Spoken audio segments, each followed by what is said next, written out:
Hello friends, welcome back. In this video, I'll be sharing my learnings about the AI. So now AI is everywhere and it's very essential to integrate that in our workflow as an Android developer and become 10x productive by leveraging the power of AI.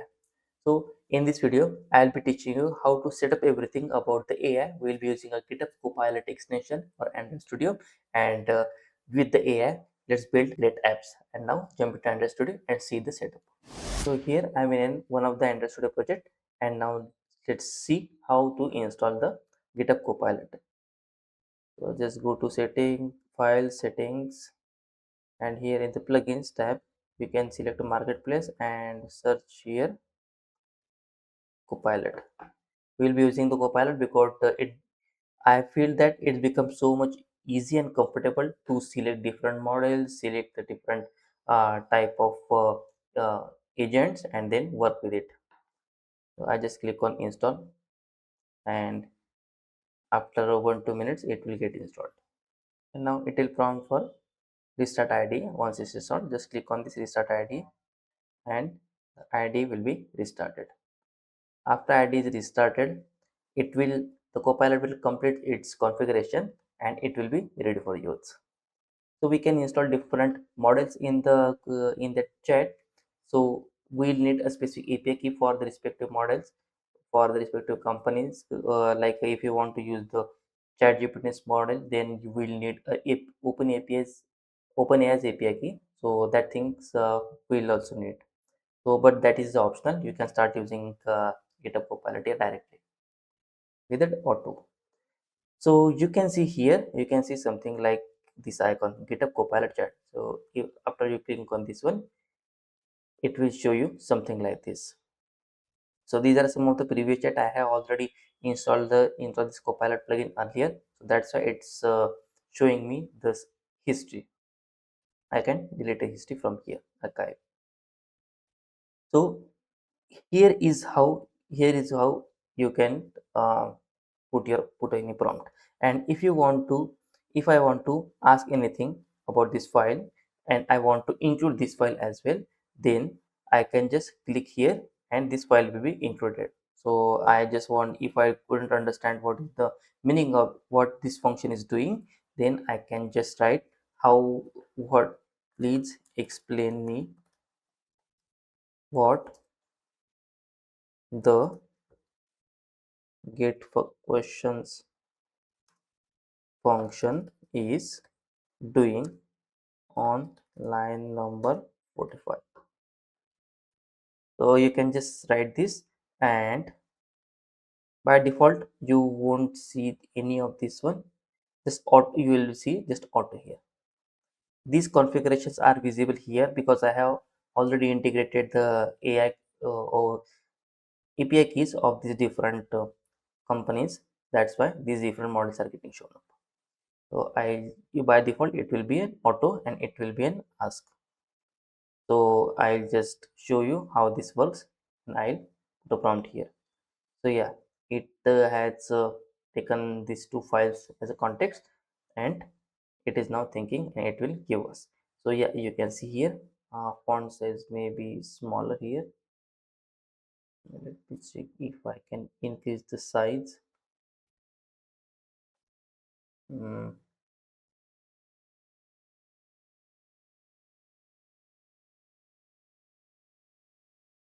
no, I think, sorry, I won't be able to increase the font size, but yeah, I hope it's visible enough to read in the video. So it has shown us what this get function is doing, and what is purpose. This creates and provides initial quiz question data, and what it returns containing three predefined questions and used by in where it is used. The three question it provides, and what it is providing, all the details it has searched for the respective function and handed over to us. So that is how we can work with AI with the with the integrated in the idea itself. So it becomes so much easier while development. And this is the, I believe this is the future how we will be working as a developers with the AI. So this will be a basic thing. So when you first time install, here is how it will be seen. So And the other things I mean how we can effectively utilize this one, that I'll be showing in the next video. But in this video I'll be showing you a configuration. So by default you will have this configuration, this will be ask and this will be auto. And you can just click on this ask and you can see here three options by default. First one is an agent, second one is an ask, third is a plan. So these options will be by default, and you can also create your own custom agent as well. So by default 3 has specific purpose. As I want to ask about something, then I am just selecting this ask function. If I want AI to modify my code as well, then I can use this agent mode. So it will run as an agent with us. If I want to add a new question here in the get questions, then I can just write please add a new sample, one more sample entry in this question, in this function, and it will add. After adding, it will ask you if you want to show or delete the changes, and it will uh, allow us to handle this. So now let me show you that, or let it be for the next video. This video will be just about configuration. So agent will do this, and plan will be if I want to do something bigger. If here is here I if this code is not production ready and I want to make it production ready, and as this large code base, then it will not be feasible to just create it with just one prompt. Instead I can ask AI to please create a step by step plan for this one, and it will create a plan. So for such planning task, you can use this plan agent. So this is how it is. And here is auto. So auto is, this is the model. So model is by default auto. This is variable. But if you want to take or integrate custom models here, like you are seeing here, OpenAI Chat GPT's different models here, how it is shown, and the Grok AI, we know that it's open source AI, and here they have different models like GPT, Llama, all these other models. So for that we'll need a API key for this respective. And if you at the starting you will only see this auto. If you want to integrate some models like this one, and then you can select any model and leverage that model for your response of the prompt. How you can add new models? You can just go to manage models, and this window will appear here. It will give you several options here. So here add models, we have button, just clicking by clicking on this add models, we have these different options. So for these options, this OpenAI, Grok and Open Router, these AI are already integrated, that's why these options are disabled, and you can add other options as well. If you want to add Claude's AI, then Anthropic here is the one. Then you can just click on his one. It will ask for a group name. What name will be shown at the top of this model? I mean, under which name this should be categorized. This name, this is the group name. And if I click on next, it will ask for an API key. After you just put an API key, it will be, your account will be automatically your uh, all the models will be automatically configured here. So I'll click on cancel here because I don't have a cloud subscription. So that's why if I have subscription, I can just go to their portal and log in with my credentials and then create a new API key and paste it here. After, as soon as it is pasted, all the models will be available to use for us. And the same, like we can use Azure, Gemini, and you can also, if you want to use a custom AI endpoint, then you can add it here. So this is how you can add a different models here, language models. And here is a enable disable checkbox. As I have disabled this open router, it is not showing. If I just click on this one, then you can see it has 259 model options. And if I click OK, then if I open it, then you can see open router we have here, and it has lot of these different models. So you can use any model which it provides and see which one is efficient and can use that one. So that's how you can configure different models here. So that is about the setup. So and another one is a, here is a context window. So context means once you start any chat conversation, then it starts remembering about what the context of your chat. If I am just asking it to plan something, make my code the production ready, and I have included some of the things in the chat, then it will remember the context, in which context the things are going, and it will link up uh, our prompts with that, just like we in a conversation we humans do. So it will, but it has some limitation.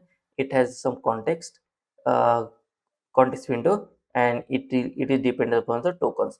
Once it is full, then it will reset, or you it will automatically reset. So and once it resets, it will have no much context, and you need to create a different chat for that.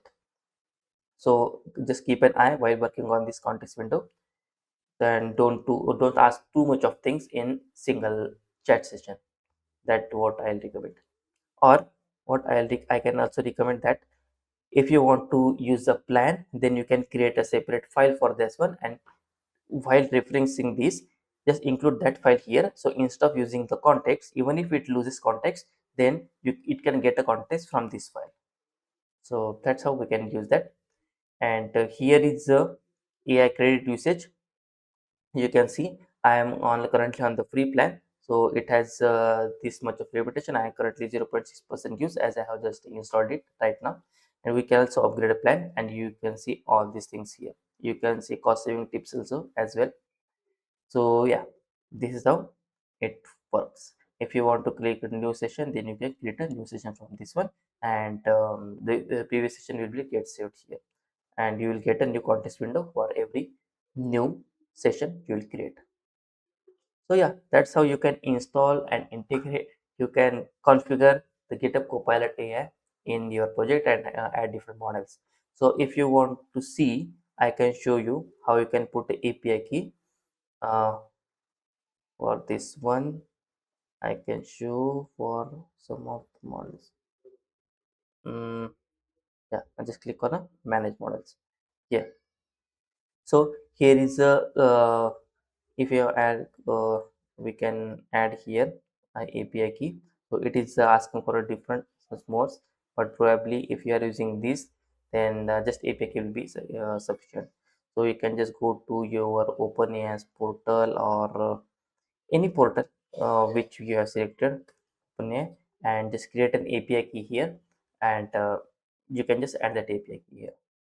Yeah, so we can use AI to help with our coding. But if we are working in that organization, then there are multiple tools that are used while our working. Like the for creating the tickets, it's Jira is mostly used, and GitHub is used everywhere. So we can also, it will be nice to talk if our AI would be able to talk to the tools and help us with our code. It have access to our uh, GitHub account as well, so that it can also create a PR and do some things for us, and it will also have a code base. So yes, the such thing do exist, that is called MCP, Model Context Protocol. So this is a open standard for through which our AI agent can talk directly to these tools and perform tasks executively without our intervention. So that's why so let's see how to do that. Generally, we use Jira and GitHub for our development work. So I'll show you how to set up this. So you can just go to here. Sorry, not here. In the settings, you can see customizations here. You can see MCP servers here, and here you can also see an open standard that lets AI use external tools and services. MCP servers provide tools for file operations, databases, APIs, and more. So this is how it is. So you can just click on add, and instead of doing this, we can just go to overview, and for the MC servers you can select browse marketplace. So I want to install server for the GitHub. I'll search here GitHub, and yeah, you can see GitHub is here. Connect AI assistant to GitHub, manage repos. You can just click on install, and it will be installed shortly. You will continue seeing this, and but it has been installed. Now let me search for a Jira. Jira means a company's Atlassian. So Atlassian server is here, and you can just click on install, and it will also get installed. So here you can just click on the MCP servers, and yeah, you can see here are two servers here. So I have already installed this earlier, so that's why it has remembered somewhere in the context my account as well. But so if so it has just stopped. It has just giving a stop. And here is one GitHub, and here is one Atlassian. So for the GitHub, I have signed out as well to just show you. So these are the servers, and we need to start these servers in order to take the help of this and execute tasks on our behalf. So if for the GitHub, I can create a repository, create a PR, push changes, and all the things we can do manually, then we can do with the help of the prompts. So for this, MCP servers will help us, and for the Jira, it will help us to create a ticket, to read a ticket, so that all these things will help, the Jira will help us to do that. uh, for this, sign in is required. I have already signed in with the Atlassian. So the process is just same. It will navigate you to the login screen. You just need to log in and authenticate, and that's it. I'll show for the GitHub. So you need to start the servers before start using this. So I can just click on it start, and it is now saying the starting, and a few seconds, yeah, it's now running.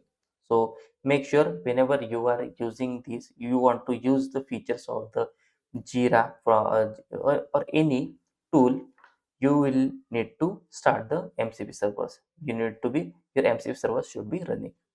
And for then, if I just click on this start, then it is asking me to sign in, authenticate. So I'll just click OK, and it will open a browser window. It will ask me to sign in. So I'll put my credentials here,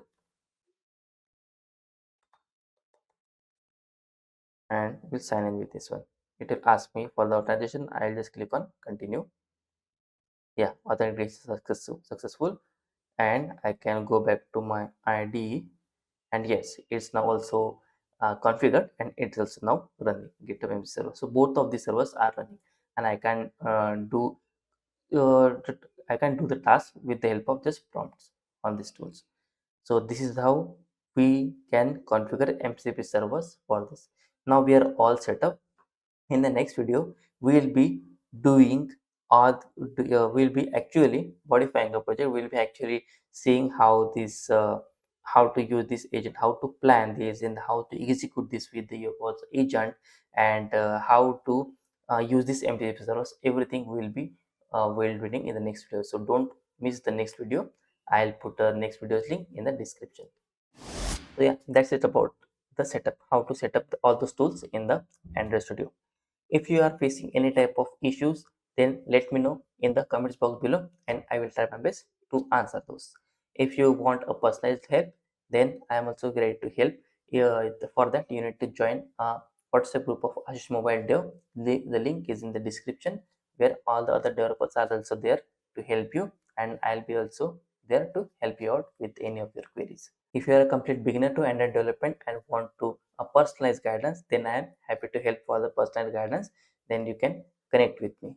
If you like this video, then please click on like, share with your friends, and don't forget to subscribe to the channel so that you will be notified whenever a new video is published. We will meet in the next tutorial with another interesting topic. Till then, goodbye.